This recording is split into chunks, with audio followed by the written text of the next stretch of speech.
Hi, welcome to Off Script. I'm Zach Lewis. And I'm Dr. Draper. Today on the show, we're looking at Scream 5, or Scream as it's called in theaters. The reboot sequel is out. We went and saw it, and we got hot takes on whether or not it's worth your time. We're looking at, oh God, what's the other movie we watched? Don't Look Up, the Adam McKay film. So memorable. Netflix.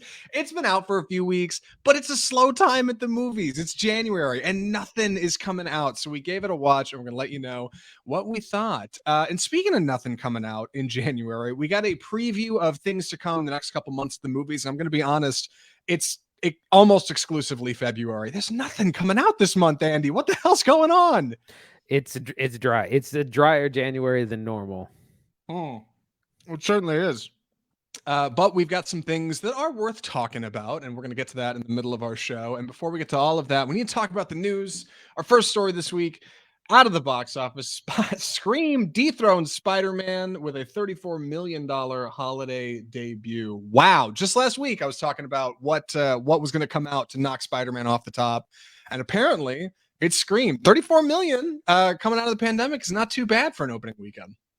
Yeah, it's kind of the first success of the new year, and it's this is over the 4-day weekend into Martin Luther King Jr. holiday. It was $30 million for the 3-day weekend. Still a ton of numbers. And the other big story with that is that Spider-Man is now crossed the 700 million mark domestically, which is only the fourth film ever to do that. So that's behind Star Wars: The Force Awakens, Avengers: Endgame, and Avatar. So a lot of big box office kind of history being made. Man, 4 weeks at the top, Spider-Man No Way Home was sitting. That's pretty outstanding. And like you said, it's now setting records historically. Fourth biggest film of all time, right? Domestically, which is bananas. Only out 4 or 5 weeks now as well. I'm a little ashamed to say we do a movie podcast, and I definitely did not see Spider-Man taking out a top 5 spot of the highest grossing films of all time. But here we are. Yeah, I mean, honestly, even the execs didn't like they were predicting 130 million in the opening weekend and did 250. Like no one was expecting it to be as big of a hit as it was. We knew it was going to be big. We knew it was going to be popular, but not the kind of business it's done. Yeah. Additionally, last weekend I saw Sing 2 doing pretty well. The children's animated singing film is still hanging out at number 3. Female action spy pick, The 355, got knocked down to just a little over a couple million for the weekend. Yeah, not great in its second week. And The King's Man is hanging out way down on number 5. So a slow weekend at the movies. But for what it's worth, Scream, I think, turned out some surprisingly good numbers for the 5th film in the franchise, even if they do have the classic, name that they just brought back. Yeah. Well, horror seems to be the one thing that's also pandemic proof as well as superhero films. Yeah, that's true. Timeless storytelling. Timeless horror. Yes. Our next story, Daniel Radcliffe is set to play Weird Al Yankovic in a biopic about the comedy singer-songwriter. This came out today, and it's been a bit of a slow week on the news side. But I'm interested in talking about this one just because of the casting choice. What do you know about this, Andy? So specifically for the Roku channel, there's going to be the Weird. It's going to be called Weird, the Al Yankovic story. Daniel Radcliffe, I think, is a really versatile actor. We were talking about maybe he could play the next Wolverine because he's got the beard. Who knows? This could be a crazy casting for him, but I think it would be difficult for anyone to really embody that person. Daniel Radcliffe might have one of like the best setups as far as a career goes, right? Because he'll have Harry Potter money forever, so he never has to like work hard for the rest of his life. But additionally, like he can take whatever role he wants, and he can kind of go in whatever direction he chooses. So he's doing roles like Swiss Army Man, and playing Weird Al in a Weird Al biopic for Roku. Why not? Right? What the hell? Good for him. I envy his position. He's got to be a monster at the negotiating table. And this story is pretty funny. Eric Appel, who was one of the co-writers of the script, he said, when Weird Al first sat me down against my will and told me his life story, I didn't believe any of it, but I knew we had to make a movie. Like, this is in the press release. This is hilarious. It's true. Yeah. It looks like the film will be based on like a Funny or Die special, or like a short that Yankovic and Appel produced produced in 2010 called Weird the Al Yankovic story, starring Aaron Paul and a couple other people. I definitely kind of forgot about it, and then I went back and watched it just earlier today, and I do actually remember watching that spot a few years ago. So if you want to get an idea of maybe the tone, there's like a 3-minute short, like a fake trailer for this fake movie that they made 12 years ago now, that's now getting produced into a Roku film. I hope they can hang on to some of the tone too, because it looks funny in a way that I think is efficient. I think it would work. Right. So one of the things that the description of the film is it explores like his early meteoric rise, but also his torrid celebrity love affairs and famously depraved lifestyle. I don't think that's super accurate. Like I don't like. No. I don't know if that's tongue in cheek or not, because Weird Al is been known for being kind of really pretty clean humor and not really having, this kind of scandalous life outside of his career. Right. I think it would be at least the 2010 short plays like a spoof of any music biopic, which is funny because I initially thought it was spoofing Bohemian Rhapsody, and it's got 10 years on that movie, and like the trailer plays out a lot like Bohemian Rhapsody's plot. There's like a record producer who's like, nobody's ever gonna buy your music, son, and he's like, I'm gonna do it anyway. Like, yeah, it's a whole thing. And awesome. I whatever. Like, it'll be a harmless movie. Maybe we'll get some good memes out of it. It'll be all right. One more thing here I wanted to say before we close this one out is Weird Al Yankovic's quote about this with the press release. It's perfect. He said, "When my last movie UHF came out in 1989, I made a solemn vow to my fans that I would release a major motion picture every 33 years like clockwork, and I'm very happy to say we're on schedule." If he makes it to the next 33, it'd be amazing. Yeah, like picture perfect for Weird Al. And one more story before we move into our review of Scream.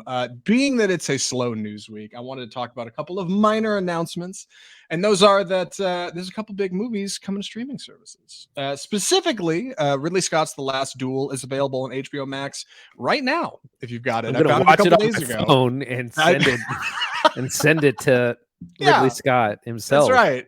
Yeah, take a screenshot, a selfie in the mirror while you've got it minimized in the corner of you watching Last Duel. Picture in picture, yeah. Yes. Much to Ridley Scott's chagrin, that film is available on HBO Max right now. Guillermo del Toro's Nightmare Alley is going to be going to HBO Max at the beginning of February. So in just a little under half a month, if you haven't seen Nightmare Alley, it'll be available over there.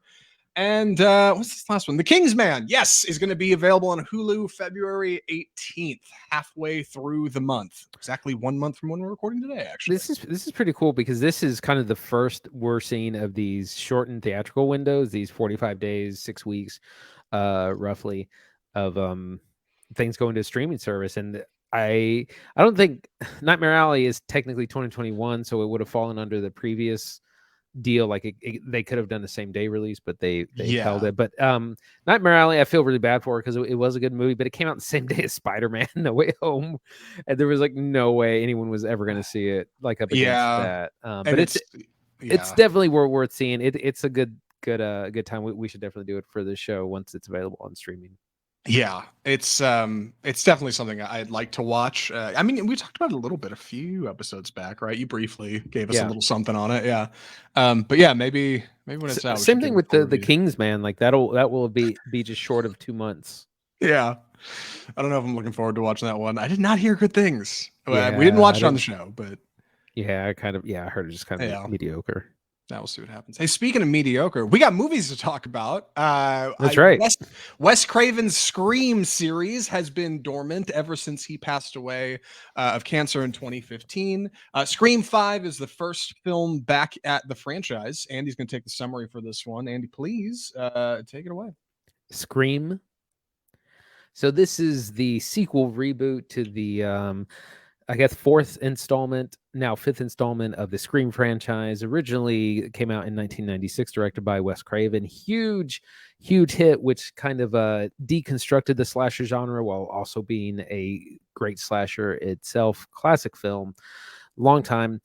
So we find ourselves in this one back in Woodsboro, I don't remember the state, Woodsboro, and Woodsboro, yeah, the Illinois, the Indiana. I don't know where they're at. the Ghostface Killer is back on the loose, and That's right. we got a young cast. Like all sequel reboots, we got a young cast of characters, and also some old classic cast members coming back to try and survive the film and solve the mystery of who's behind the mask.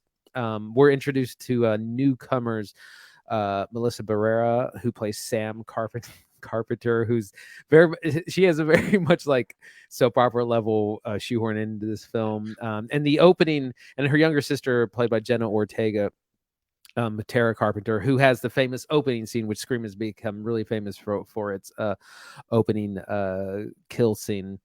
So it's a similar movie that we've seen before. I haven't seen Scream 3 and 4, but it's all the same things are happening. There's a killer on the loose. People are dying. You don't know, anyone could go at any time. You got to survive the film. You try to figure out who it is, who the killers are, and figure out who's gonna die. And that's the film, and that's back where we're at. We have a bunch of the old comers are Nev Campbell, Courtney Cox, and David Arquette, and some of the newer cast. I mentioned Melissa Barrera, Jenna Ortega, along with Jack Quaid, Jasmine Savoy Brown, and Mason Gooding. Were some of the other ones who I just watched last night. I rewatched Booksmart last night, and he's in that as well. Oh, dude, I rewatched Booksmart like a month ago. That movie holds up so good. So good. Hulu. Check out Booksmart on Hulu. That movie's solid. Booksmart's Absolutely. great. Anyway, sorry. Booksmart plug in the middle of our Scream review. So what'd you think, Zach? So I don't think I've seen Scream 2 and 3. I feel like I saw 1 way back when I was a kid, and I saw 4 when it came out in theaters because I was in college then. And that was supposed to be a bit of like a reboot kind of new thing with them. Hayden Panettiere, I think, was in it. But Scream 5 is supposed to be like a reboot sequel kind of thing. And for like a lot of this movie does not work for me. It's a little too long. It's got efficient pacing that I'll talk about when we get to kind of direction. But it kind of spends a little too much time being meta. But at the same time, like, I had a unique brand of fun with this movie that I don't often feel in slasher films. And that made it better than I thought it was going to be. And I'm pleased to say that. Like, I was a little skeptical walking into Scream 5, right? Like, how good is that movie going to be? But it kind of came around, and I'm excited to talk about it. Andy, what do you think? Yeah, that's about how I felt. Like, it's not good by what we would think of a good movie, like good plot, characters, all that. But it is fun and it is entertaining. You know, it's a slasher film. We don't watch slasher films for, deep philosophical things in cinema. They're fun. It's like when I was thinking about this earlier. It's like when you go see King Kong, like Godzilla vs. Kong, you're there to see big monster fights. You're not there for the plot or the characters. You're there for, and that's kind of how Scream is. Like, you're there for bloody murders and the mystery of who's the killer and some meta jokes. Yes, and that's what we get. This is the first Scream film not directed by Wes Craven. This was directed by, I've got to get their names down because I was looking at them earlier. Matt Bettinelli-Olpin and Tyler Gillett. They are the directors of Ready or Not, which came out a couple years ago, starring Samara Weaving, which we reviewed on the show. Yes, these guys are diehard horror fans. They are directing partners that have been doing horror kind of their whole careers. That was their first big theatrical film, so they were very excited to catch a piece of Scream and produce something that felt a lot like Wes Craven's original kind of tone. The original pitch of Scream, which this one kind of reiterates on, is we've got a killer on the loose in Woodsboro who's a huge fan of scary movies. And the characters in the movie, all the teenagers going to the high school who are under threat of getting murdered by Ghostface, this killer, talk about these scary movies and who the killer might be. And they develop this set of rules that they believe the killer is following based on scary movies they've seen. Wes Craven wrote and directed this script based on his history with scary movies, producing films like Nightmare on Elm Street, right? Making stories about teenagers having sex and getting murdered in the woods or at home. And this original Scream movie is supposed to be a response to that. Scream 5, being a sequel reboot, has to carry a lot of that weight because you have to kind of retread on that again for a new audience while also paying tribute to what came before. Uniquely, I think it does an okay job walking that line, but I think the meta script, the characters in the film talking about the film and the rules of the killer and who it might be creates this kind of fun whodunit in the movie that I think makes a lot of the dialogue interesting, and it keeps things moving in a really pleasant way when characters aren't getting running around getting murdered. Like, it actually makes the script mildly entertaining for most of the movie to me. Yeah. So the series, I don't know, remember when they did this, but there is a kind of film within a film. There's a film called Stab based on the killings in Woodsboro, and so they're like referencing the film within a film. And I mean, they make just jokes like, "Oh, Stab 8 was directed by Ryan Johnson, and everyone hated it, but it was really master." Like, there's a ton of like meta commentary, meta humor. This is also this is like the Scream Awakens, because it's doing the same thing that the Force Awakens did. It's like we're gonna remake the movie a little bit with the old and the new, and hopefully people won't notice. Yeah, it's fun and it's silly. Yeah, it is, like, ultimately. And I think the things that worked for me were the bits that felt fun, and that was namely Ghostface running around the killings, murdering obnoxious teenagers. Almost teenagers in this movie are horribly unlikable, and I'm convinced. I think that's on purpose. Like, I think the directors of this movie, the people writing this, know what they're doing. They're making a movie with insufferable teenagers, and you end up kind of rooting for the killer a little bit. And in that way, this movie's a ton of fun. Like, it really is. I found a lot of the tense scenes exciting. A lot of them play on your expectations, and our two directors spend a lot of time crafting classic horror scares, like a camera cozying up to a mirror and somebody pushes it forward and you expect to see somebody behind them. They do a lot of stuff like that, but it's effective because you never know what's coming around the corner, and it makes the Ghostface Killer feel human. And that stuff's good. That's good stuff. It's good direction. Yeah, I was gonna say the body horror is really good. There's a lot of gruesome scenes, which I think makes up for one of the big criticisms, is that this movie's just not scary at all. Like, it just doesn't, like, you're never scared. And that was the thing about the original one. The original one was kind of poking fun at slasher films while being an excellent slasher. Like, that one was profoundly scary. Like, and that was back when you wouldn't have spoilers out the next day. Like, nobody realized that Drew Barrymore, because she's on the poster and she's a big part of the production, she dies in the opening scene in a really gruesome way. Like, no one was experiencing that. I compare it more modernly to something like Hot Fuzz, which is making fun of the like cop action film while being a great cop action film. Right. And that's a tight line to walk, because Scream ultimately has to critique itself, right? Like, it has to look back on what came before and talk about what this is supposed to be, this new iteration of a ghost face in Woodsboro. And there's a whole new cast of characters, like you said, who have theories, and one of them's a movie nut, and she's like, "Oh, here's the deal, and here's what this is about." And they compare them to the older Stab films, and then they go and find our older cast, right? Courtney Cox and David Arquette and Nev Campbell. They're pretty all right in this movie. I think David Arquette might be the best performance in the whole thing. He's delightful to watch on screen because he's got a limp and he looks miserable. Yeah. So and they shot it in his house for sure. Like, they just met him at the trailer. They're like, he lives in, this trailer park will work great. And he's for great. The background. He's very fun in the movie. David Arquette's great in this movie. So this leads to another criticism I have, that the cast is really big. Like, you have like 5 or 6 of these younger people and these older people, and everyone. The problem is, the movie doesn't know who to be the main character to, or who to give screen time to. And so, like, you're introduced to this young, hot, fresh new cast in the beginning. Half of them go away until Act 3, and then, like, you also have Nev Campbell, like, she's on the phone at the end of Act 1, and she disappears again until Act 3. Courtney Cox comes in the middle of Act 2, disappears for a while again, and everyone comes back in Act 3. But, like, a lot of people just disappear completely for like half the movie. Right. And that's a problem, because Scream kind of wants to have its cake and eat it too. There's a couple too many characters in this movie who almost get murdered, or don't actually get murdered, or look like they get brutally stabbed to death and then somehow, like, show up at the hospital in Act 3 and they're in a bed alive. Like, it does that one too many times, and it leaves a couple too many strings in the plot. And it makes it too damn long. This movie's what, 2 hours, 20 minutes? No, it's just under 2 hours. It's Just a under long 2. it's a long 2 hours. God, it really feels like it. And the parts of the script that work are the whodunit, right? Who could it be among this friend group who's doing all this, right? Who's Mhm. the killer among the sheep? The stuff that doesn't work, I think, is anything that's like trying Scare. to walk. Yeah, okay, hold on. I'll get to the scares. Trying to walk too far back on itself. And talking about the old films, there's a couple scenes with like Courtney Cox and David Arquette like hashing out their characters, whatever. And like I so didn't care. Like I don't care. Just get to the goods. We're Yeah. past all.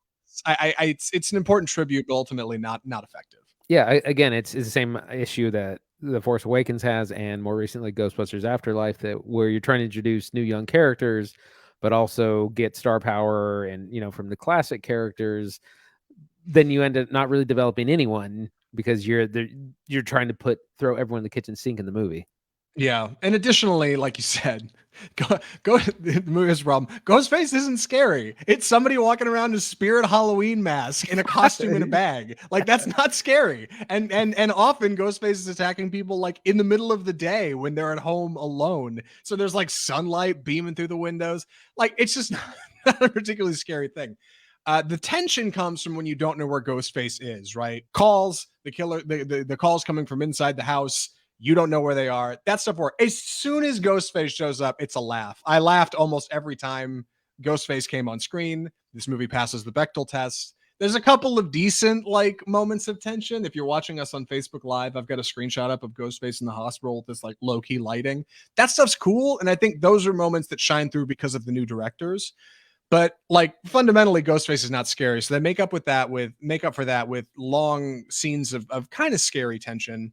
And then definitely overproduced body horror. There's a lot of stabbing in this movie. Whole lot of stabbing. It's a lot of stabbing in this movie. Stabby, Gratuitous amount of stabbing in Scream 5. Okay, I have a question. How How soon did you guess the killer? Oh, dude, I called it last week. Oh, man. Well, I had my call last week on the podcast. I was going to say, yeah, I shouldn't confirm whether or not that was it because we don't do spoilers here, but I want to say I feel confident about my decision. And throughout most of the film, I assumed that's what was going on. I couldn't really piece it together. And there were still a couple twists I in no way called. So I cannot claim A+. I figured it out by any means. But I think I had a couple threads of being correct simply from the trailer. And that's important. I called well, I figured it out by the end of Act 1. That's what I'll say. Did you really? Yeah. I went and saw it with Christine's brother, and he grabbed onto something in Act 1, some little detail I didn't see that sure enough by the end I was like, damn, you were totally right. Like, yeah, so it's fun. Like in that way, it works as a slasher. You're looking for clues throughout the film. Who could it be? Right? Like that whodunit portion of it is pretty effective. Unfortunately, Ghostface is very scary, and that's a bummer. That does remind me about some of the plots. So our person who's attacked at the very beginning, Jenna Ortega's character, Tara, she is attacked, but she survives the opening scene, and she's in the hospital, and that's what causes her estranged sister, Sam, played by Melissa Barrera, to come into town. And so there's this weird like kind of sub family drama thing of like, where were you left 5 years ago and I haven't seen you and you haven't been a part of my life and now you're back and I don't know how to feel. And there's like all this like family drama BS going on. And I don't care. Just let me see more stabby. Right. But if Jenna Ortega's character, Tara Carpenter, had actually died in Act 1, then we wouldn't have had to worry about all that garbage. Like that's the problem when you keep characters alive in a slasher movie. You have to find a way to tie up that Chekhov's gun. So this movie does a pretty good job of managing it. Overall, I'm surprised at how much I enjoyed it. Like it's dense. It's a little too wordy in the script. It's a little too long, but like it's a kind I liked it so much more than something like the Child's Play reboot. Oh, like God, really, so so much better. There was a great scene in the opening scene where he attacks Tara. She gets injured. She's like crawling on the ground and she's trying to claw away from him. And there's this great slow-mo scene where Ghostface enters the frame in slow-mo in all his like Ghostface swagger and glory. And I was like, that's a really, really nice shot. Yeah, there's a great scene in the third act when one of our characters discovers they're in a setting that they didn't previously. They're in a lot more danger than they had previously thought, and we get this great like pull out shot of a camera pulling back and doing this like turn like something out of an It movie. Like really cool, really good bits of like clever cinematography in this movie that come together surprisingly well. But ultimately, I don't know, Andy. Are you ready for recommendations? I'm ready for recommendations. Yeah. All right, Andy. Would you recommend Scream?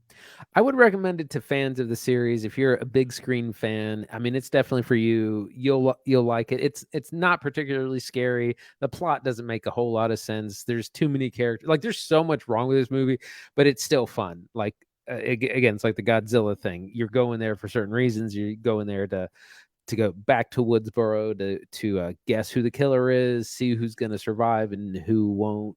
And it's fun. It's the kind of thing like watch it in a group, make a drinking game out of it, and you'll enjoy it. If you have not seen any of the Scream films, you're probably not gonna like it. If you're if you're looking for elevated horror as they call it in the film, it's probably not.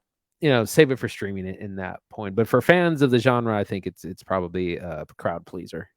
Yeah, I think I'm in the same boat. If you like a good slasher or even a decent whodunit, and you can stand a bit of like the surprising amount of body horror coming out of Scream 5, I'd say it's a recommend. You don't need to go to theaters to see it. Honestly, I think the best place to see this movie was probably opening night in a theater full of people, right? Who are all excited and joking and yelling at the screen. Like that probably would have been the best scene. But if you can't do that, watch it with your friends. Get together with a couple buddies, right? Have the gang over, have a couple cold ones and watch Scream 5. Save it for Halloween. Like I think this one holds up. I like it more than Scream 4, and that's Scream.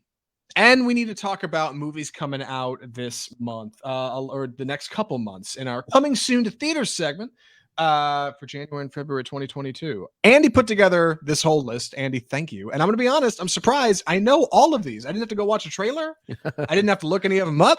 I'm already on them. So how do you want to do this? You take two, I'll take two. We'll just go down. I'll take the first two. So the big surprise in our January February film preview is that there's nothing left in January. There is nothing else coming out this month. Nothing. Yes. There's not even. I mean, there's no big releases. There's nothing like even Oscar films. Like they're all already out. Nothing new to see in January. A bit of behind the scenes for the show if you're a new listener. We put the outline together mostly at the later half of the week to get ready for the next show. Andy does most of the work on that. Andy's the best, and there's a reason he's the doctor. But for this coming up list, I was looking at what we were watching next week. He didn't have any picks on there yet, so I stuck out something on there from Hulu, and I thought there's got to be something else coming out next week. So I went to like Fandango.com. I went to AMC Grapevine, close by me, which is a 30-screen megaplex. And what's coming out Friday? What's going to be out that I can see? None of them had anything for like all of the rest of January. I don't get it. Where are the movies, right? Like I thought we were through this. I think because of Omicron, everything's getting pushed. Is that the deal? Or is it just January and movies suck in January? Well, I mean, there's that. It is definitely the Omicron variant because Morbius was actually supposed to come out this month. That would have been the other big release for January, and that's getting pushed into the spring. Morbius should have stayed because they literally have nothing to compete with. Like they might as well have just stayed right in that slot. And like the comic book stuff is still, Omicron be damned. People will come out to it. Right. If nothing's out and people are bored, like they might want to get out and see something. Like Morbius might have been, you can get some teenagers or something. You certainly won't have any competition, but whatever. There are things coming out in February though, which are relatively exciting. Yeah, that's right. So starting on February 4th, we have the kind of doomsday film Moonfall about the moon eminently crashing into the earth. This is a big Roland Emmerich, director of Independence Day, those kinds of disaster films, starring Halle Berry and Patrick Wilson, along with John Bradley. And this is a big special effects bonanza. Looks really silly. It has to do with some dark secret on the moon. They got to fly out there to stop it. It'll be a big special effects vehicle. And counter to that, on that same weekend is Jackass Forever, which got pushed from October all the way into the new year. This, of course, reunites Johnny Knoxville, Steve-O, and the rest of the crew. back to doing stunts and getting hurt. And if you've never experienced any of the Jackass films in theater, that's probably some of the hardest I've ever laughed in the theater, because it's so absurd. And like these guys, like they're all kind of professional stuntmen. They all get hurt really badly on screen, and somehow it's the most hilarious thing. And that'll be February 4th, and I'm definitely looking forward to that. Yeah, I'm curious, how concerned do you think esteemed director Roland Emmerich is that his movie is about to get destroyed by a bunch of 50-year-old dudes hitting each other with big dick bats on screen? Like, that's what's going to be hilarious. Yeah, Jackass Forever is going to clean up at the box office. Yeah, Roland Emmerich, he's going to join Ridley Scott. Yeah, complaining about cell phones. Yeah, Jackass is going to be a bunch of old white dudes doing dick and fart jokes for 90 minutes, and it's going to blow Moonfall out of the water. Maybe not. Maybe Moonfall will clean up. Maybe it'll do well internationally. I don't know. But I think out of that weekend, I would be concerned if I was the producers of Moonfall, because Jackass Forever is simple. There's not a lot to it. It's a very easy concept, right? It's easy to jump into. You don't have to have seen the previous films, and there's nothing leading into it, right? People are going to be hungry for movies. All those teenagers are going to want something to go see, and they're going to go sneak in and see Jackass. That's going to be the thing, I think. February 11th, though, has a little bit more going on. Kenneth Branagh doesn't direct it, but he's in it. Death on the Nile, the Agatha Christie adaptation, is coming out. That movie is a relatively star-studded cast that has been pushed back for, over a year at least. Yeah, that was supposed to come out fall 2020. Yeah, off the top of my head, I know it's got Kenneth Branagh as Hercule Poirot, Gal Gadot is in it, Letitia Wright, and a few other characters. Not quite as, I don't think the roster is quite as exciting as the previous. What was it? Murder on the Orient Express. Right. Yeah. But it's still, star-studded cast. Obviously, everybody's got character motivations, and our esteemed detective's going to have to figure it out, find out who the culprit is, big whodunit, and that should be pretty good. Also, Marry Me, the rom-com starring J-Lo, Jennifer Lopez, and Owen Wilson is coming out. Interestingly enough, that movie's directed by Kat Coiro, who is a former director of a couple of Netflix series starring female leads. This is one of her first big pictures, so it looks okay. It looks like a rom-com for audiences, 40 and up. It's older. It's an older it's couple, here for that's interesting. Just in time for Valentine's Day. Yes, and you got to hit the holidays. How Jennifer Lawrence and J-Lo and Jennifer Lopez and Owen Wilson, they're both over 50, right? Probably. I think they're both over 50. So like that's just that's a unique feature to me. I would normally say that's something that gets pushed to streaming, but we got to have movies coming out for Valentine's. That's going to be the movie. Marry Me. Yeah, it definitely looks like a movie from like the 2000s. It does. Yeah, very much so. Moving on, the following week, February 18th, and these are all in theaters, which is also something else that's very striking. Like we're done with essentially hybrid releases. So everything's going to pretty much be in theaters from here on out. We have Uncharted, which is the video game adaptation of the video game of the same name, starring Tom Holland and Mark Wahlberg as a kind of Indiana Jones, Brendan Fraser kind of archaeologist adventure thing based on a video game. It looks like a movie. It looks pretty generic. I'll probably save it for streaming, but we'll see. It's one of the other only big movies. And the other one is go ahead. No, I was gonna say it looks a lot like Tomb Raider. That's what it looks like. It looks a lot like shot on the back lot on a green screen, or CGI. That's a better description. Yeah. The other one is Dog. Now I don't know much about this film, so Zach, can you talk about Dog? Yeah, I can actually. So Dog is a movie starring Channing Tatum and what appears to be a German Shepherd on a cross-country road trip. Channing Tatum is a former soldier. He's kind of quiet and closed off, and somehow gets tangled up with this dog and has to transport him across the United States to get back to his owner or his police base or his veterans association or something like that.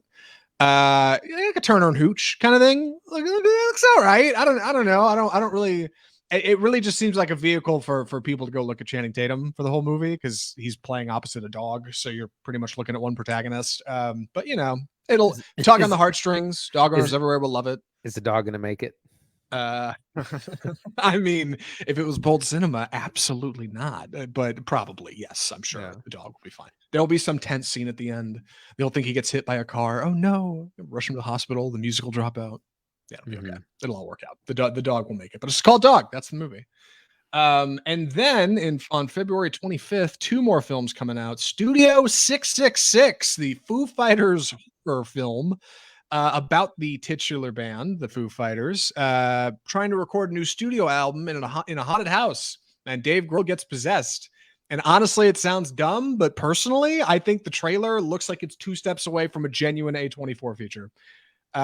It's just goofy enough where I'm like, this almost looks like it would have got picked up by A24. Like, yeah, and they would have run it. Like it's weird. Well, it's almost like if it were serious, you'd be rolling your eyes, but because it's like this very slapstick approach to it, I think it's probably going to be pretty enjoyable. Yeah, and uniquely, I like that, like, the Foo Fighters, a band who I've obviously heard a lot of, but I have never really seen, is seemingly all playing themselves, and they all seem pretty humble about it. They're not trying to be like characters or anything. They're just kind of showing up for band practice. And Dave Grohl's like, "Come on, guys, let's go do something." And then they get, I don't know, possessed or whatever. Like, I don't know. Maybe it'll work. The trailer looks all right. And then the other film coming out on February 25th is Cyrano. This is the adaptation of the play Cyrano de Bergerac. This is starring Peter Dinklage. I want to say Peter Baelish because that Game of Thrones is just on lock, like in my head. I had Littlefinger floating around. Yeah, Peter Dinklage is starring as Cyrano de Bergerac, a star-crossed lover with Roxanne, a woman who sees him for who he is, but does not seem to love him the way he loves her. When a young soldier comes along that Roxanne fancies, Cyrano strikes up a deal with the soldier to write letters as him to Roxanne in Cyrano's wording to elicit the love that she hopes she can feel. And then obviously, you know, it comes out that he's not the one writing the letters, and who's she going to pick? The movie's directed by Joe Wright, which is exciting because Joe Wright's the director of Pride and Prejudice, and more recently, The Darkest Tower, starring Gary Oldman as Winston Churchill. Both of those are Academy Award nominated films. I think he has a couple of Academy Awards. Joe Wright's no slouch. So if you looked at that trailer and thought, yeah, that looks okay, just know it's coming from somebody who's done big work. So I'm actually kind of hoping it's good stuff. The trailer looks okay.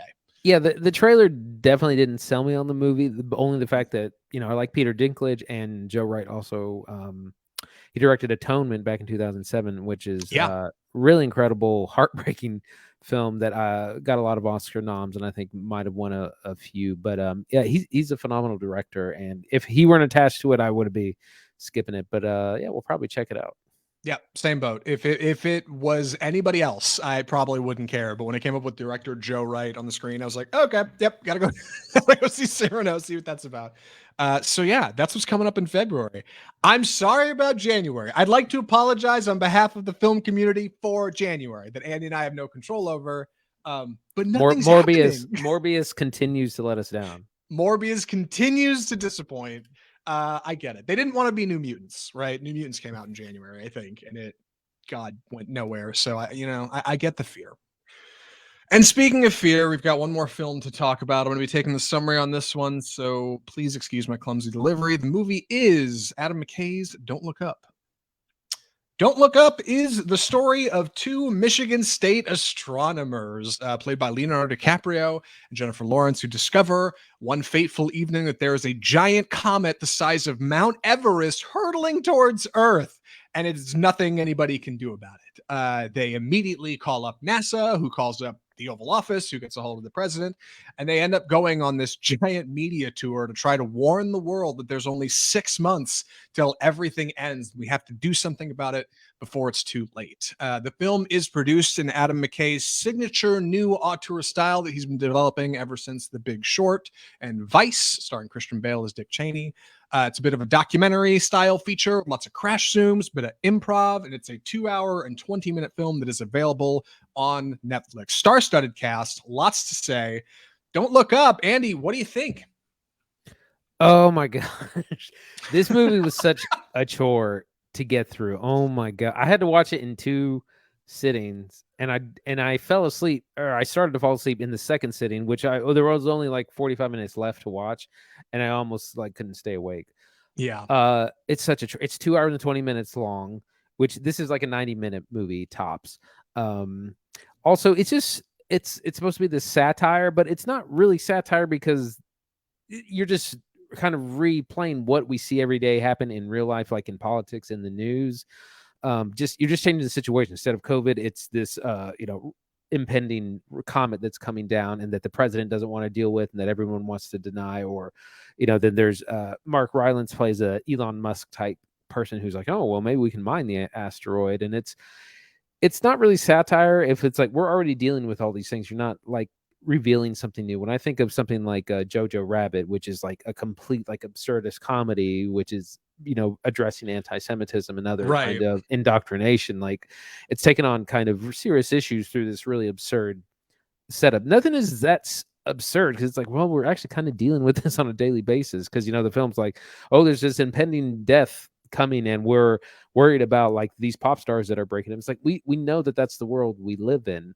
So the premise just isn't interesting. It doesn't really work. The other thing is it's just incredibly boring. It's not funny at all. It's supposed to be a comedy. It's not funny. Like it's like an SNL sketch that bombed. Like you could do like a good 5-minute segment of this and be fine, but it's just not funny enough. Like you would need to write all these scenes way more clever or absurd or I don't know what. All right, so a lot to unpack there. First off, I pretty much agree with everything. I laughed more at Scream 5 than I did this, handily. Yes. I laughed twice in this movie at two very identifiable points that I'll tell you about after the show. It is too long, for sure. It's not very funny. It features a lot of improv, and the plot is just beats the audience over the head, right? Like it is 2 hours and 20 minutes, which is a lot of movie. About how we're all doomed and nothing's ever going to get better. And this is the way it's going to be. I don't do with movies like this. And it's not a fault of the medium. It's not a problem with movies that kind of have this like apocalypse message, but like, I think it's honestly, if I can be honest, if I can be vulnerable on the podcast for a second. When I was a kid, my parents took me to see Armageddon way too young. And I had no idea that the second half of that movie was where stuff went wrong. The whole first half of Armageddon, when I saw it when I was like 6, I was like, astronauts and Bruce Willis and the American flag. This is great. And then they go up to space and everything goes to shit. Everyone died. Everything goes bad, dude. Yeah. So ever since, like, I have a little bit of a problem with like apocalypse movies. I mean, even stuff like Sunshine, right? This Cillian Murphy film, like, weirds me out. This movie goes a step further because it's not necessarily just like a science fiction film about a comet coming to hit Earth that we have to blow up. It is very deliberately a metaphor for all of the problems in America. Like everything.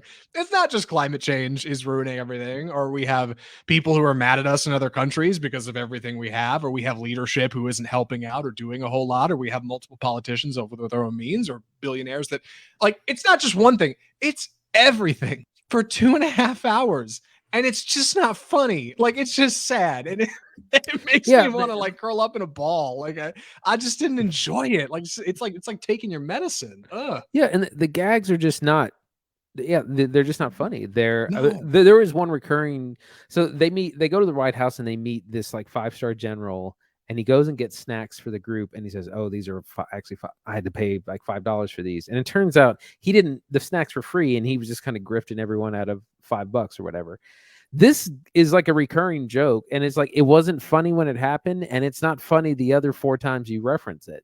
Yeah, that comes back in the 3rd act.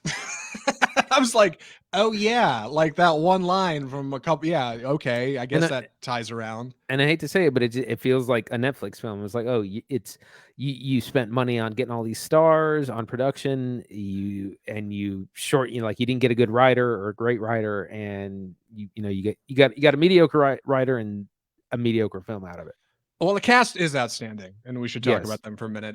This cast features 5 Oscar winners and 2 Oscar nominees. We have Leonardo DiCaprio, Jennifer Lawrence, Meryl Streep, Cate Blanchett, Jonah Hill, Mark Rylance, Tyler Perry, Timothée Chalamet, Ron Perlman, Ariana Grande, Michael Chiklis. The list goes on. It is shocking how many big names in this movie. Not to mention Jennifer Lawrence, who since Darren Aronofsky's Mother has been in basically soft retirement. And Leonardo DiCaprio, who hasn't done anything since Once Upon a Time in Hollywood. These are people who are very intentionally picking their roles. They are choosing to work with Adam McKay. And they're doing this kind of improv movie that I think they're doing because they believe in the message, right? Leonardo DiCaprio has very famously been a proponent of climate change awareness. He has voiced documentaries. He's produced funding for these things.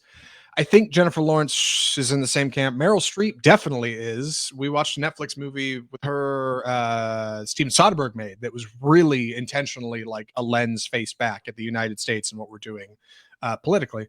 I think all of these people are involved in this movie because they believe in the message and what it's doing. But somehow all of the improv comes around and it's just not very funny. And that's okay, right? It can be more than just being funny. It doesn't have to just be a funny movie. Yeah, Leonardo DiCaprio is doing a great job. He, particularly at the beginning of the movie, because he is this like scientist who is like having a panic attack because he knows like, though this comet is headed for Earth and it is a destruction level event. If it hits, like all life will essentially become extinct or most of it.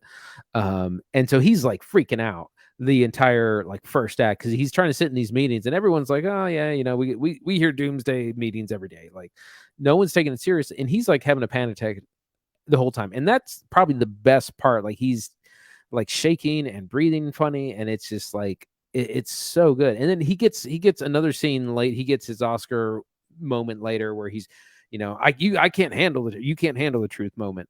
And it's just like, well, now you're just overselling it. Now you're just going for the Oscar. But he's really good in the beginning.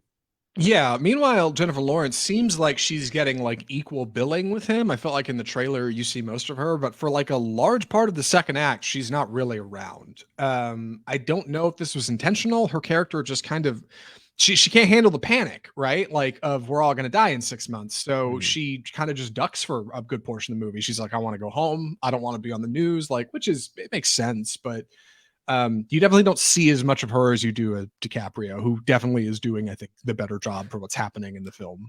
That brings up an interesting point that I realized halfway through is like, who's the main character? Who's the protagonist of this film? Because half the time it's Jennifer Lawrence, half the time it's DiCaprio. I think the protagonist is like in some weird twist the audience. It's like, oh, because it's we're in all these meetings and we're seeing all these things, and it's really a message to like, I don't know.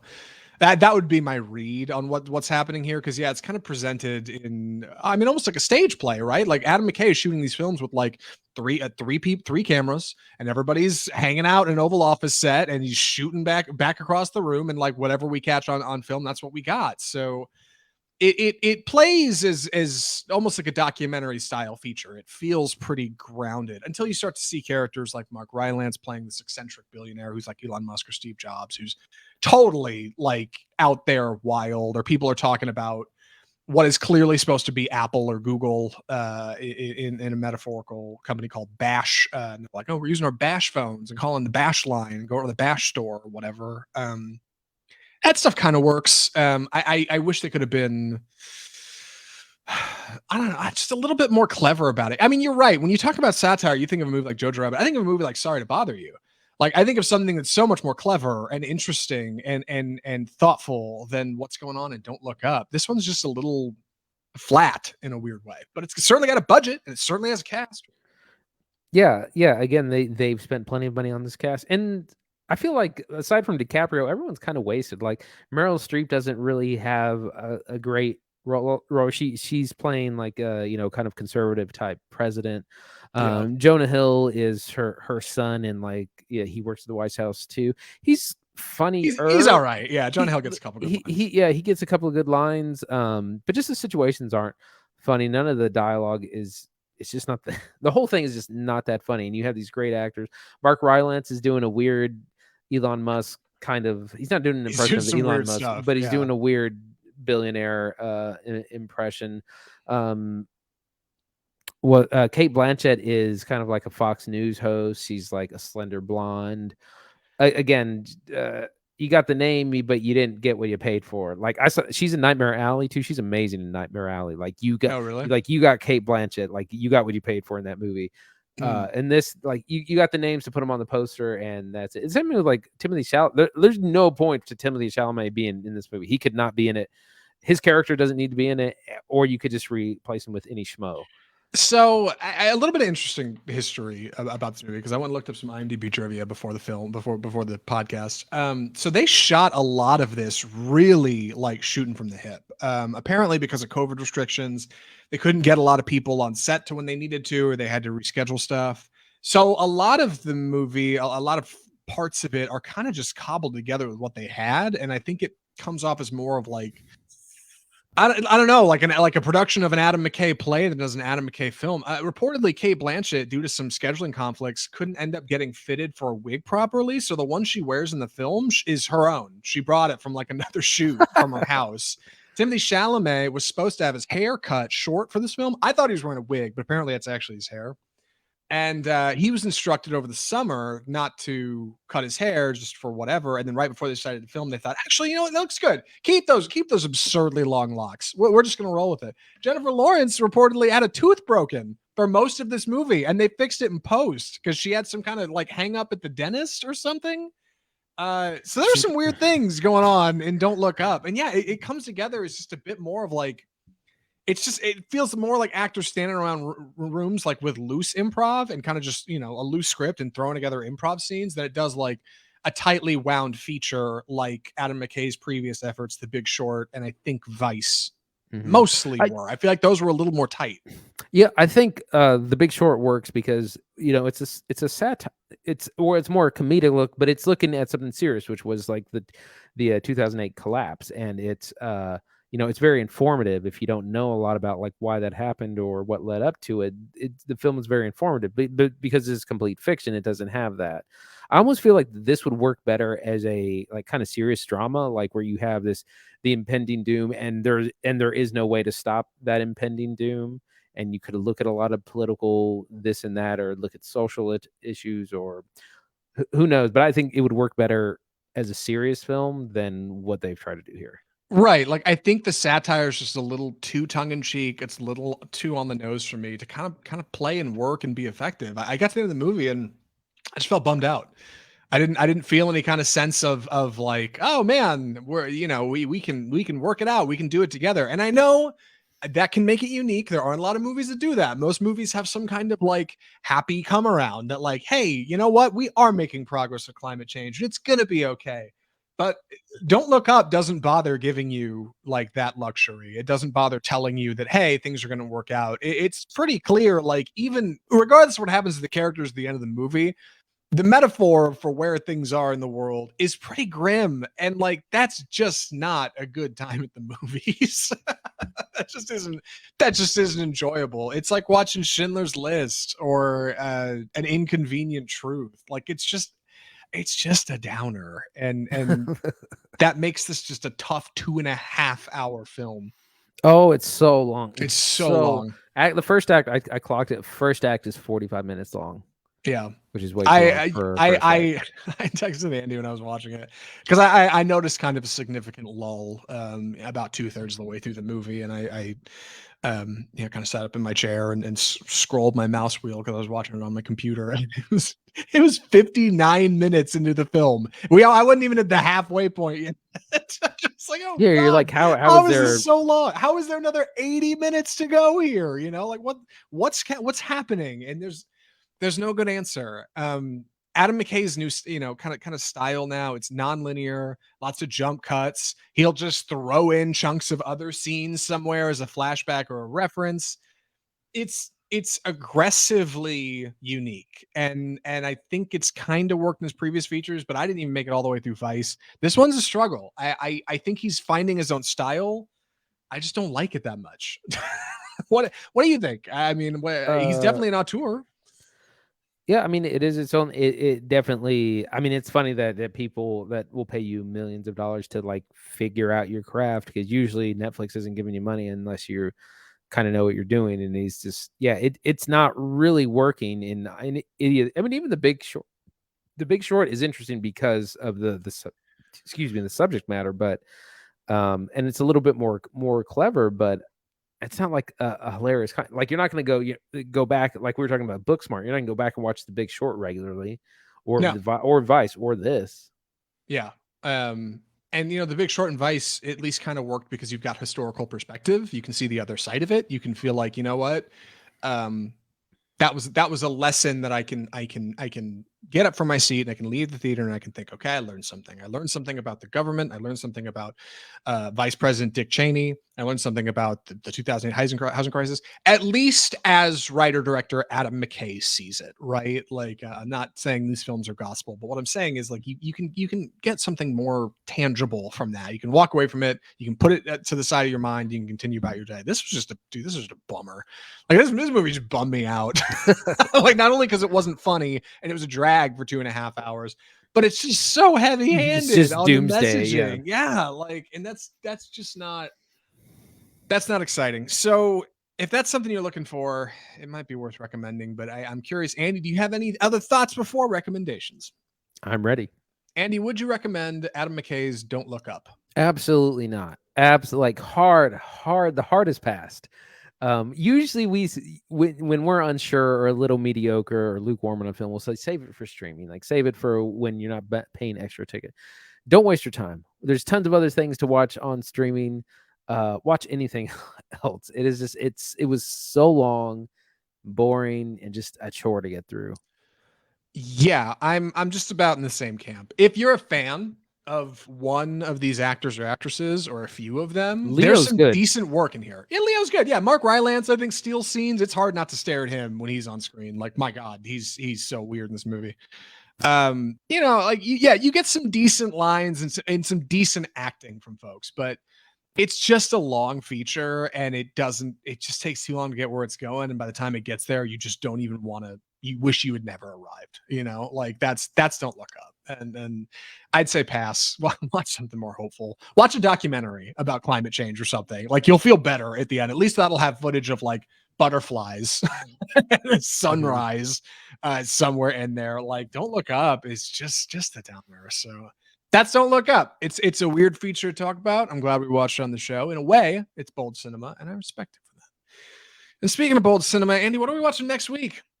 We're actually going to go on break because there are no new releases because Morbius let us down and there's nothing else. I'm not sure if you know what that horror movie, the Black Mask or something, that may have Black Phone. The Black Phone, yes. That was supposed to either come out in January or maybe early February. That got pushed as well. So we're taking a break for at least next week, and then we'll probably be back with some more, see what's on streaming, maybe catch up on some Oscar stuff we may have missed, but nothing else to see in January. What do you think is going to make more money opening weekend, Morbius or Black Phone?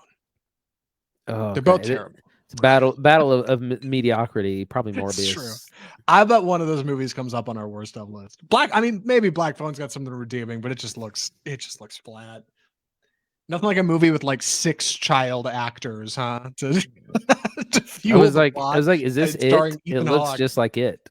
Yeah, it kind of looks like Stranger Things. Yeah, Stranger It. Yeah. Something. But yeah, taking next week off. We will return the week after with something solid. In the meantime, check out The Last Duel on HBO. I think I probably will. I know Pig is on Hulu as well. The Nicolas Cage film Nightmare Alley is coming to HBO at the beginning of February. Kingsman coming February 18th to Hulu. There's some decent stuff coming down the pipe. So even if you can't go see it at the movies, you can watch it at home. And if you enjoyed the podcast and what we're doing here on Off Script Film Review, the best way you can support us is just subscribe. Subscribe to the show on your favorite podcast platform to get new episodes of the show delivered straight to you every single Tuesday, except for next week, because we have the week off, because nothing's coming out, because it's January. You can find us on Facebook, where we live stream the show every week via video. Our YouTube archive is up as well if you want to follow us over there. We're on Twitter, we're on Instagram. We got a website, offscriptfilmreview.com, and you can mail us correspondence at offscriptfilmreview.com. Mail at offscriptfilmreview.com. That's it. That's the address. Mail at offscript. Yeah, that's the one. And with that, I think that wraps the show. Episode 163 in the can. I don't believe it. We're already at the end of it. My God, I hope some stuff starts coming out soon, Andy. My God, yeah, we need films. Yeah. We need fresh blood on this podcast. We got to have something good. So from all of us at Off Script, the home of bold cinema, I'm Zach Lewis. And I'm Dr. Draper. Thanks for watching.